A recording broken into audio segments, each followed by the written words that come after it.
Na-try ko sa kilay ko kasi pagod na rin ako magkilay. Minsan din ako nagkikilay. Ang hirap magkilay. Nag-decide ako na bumili nito dahil magta-try ako nito. Nalagyan ko na pala ng eyebrow yung aking kilay para sundan ko na lang. So, papakita ko sa inyo kung ano yung laman nito. Ang kulay pala na pinili ko ay number 3, black. So, sundan lang natin kung ano yung instruction. So, first time ko nito guys gagamit ha. So, ito yung kanyang laman. Mayroon siyang ganito. Itong isa. Ayan. And then ito. And syempre may kasama siyang ganito. And meron pa. Ayan, ang dami. Ang dami na kasama niya. Ay brush. Susundan natin yung instruction kung paano siyang gawin. So first, ito yung kukunin ko. And then ito, magmimix lang tayo dito. So ayan.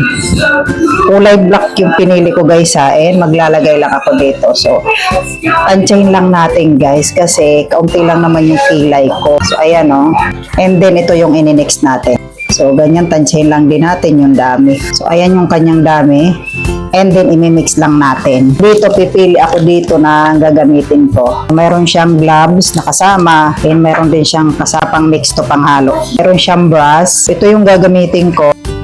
And then, hahaluin lang natin guys. Ganyan lang. Nahalo ko na. And then, try natin itong maliit. Kasi maliit siya eh.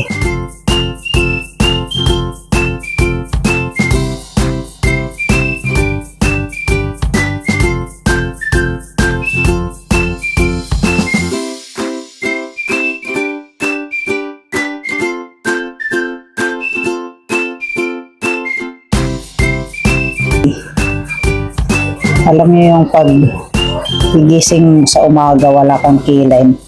Problema mo talaga yan sa sa araw mo. Lalong-lalo na kung gagawa ka ng content. Dito naman sa kabila.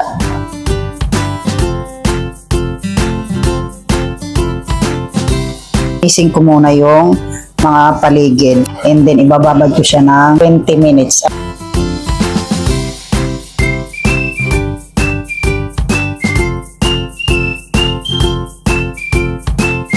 So, ayan guys, ibababad ko lang siya ng 20 minutes. So, ayan guys, naibabad ko na siya ng 20 minutes and tatanggalin natin. Meron ako dito tissue na basa. So, ito yung gagamitin ko. So, sana okay. Parang ang kapal, pero okay lang kasi ako naman ang gumagawa. Ito natin unahin. Oh, guys, tingnan nyo. So, ayan, hindi pa siya gaano, pero okay na. So, ayan, dito naman sa kabila.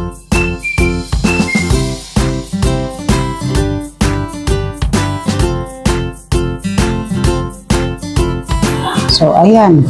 Ayan yung kanyang result, guys. So, ayan. So, matagal talaga siya matanggal. Yun nga lang, hindi maganda yung paglagay ko. Pero next time, siguro naman napiperte ko na to.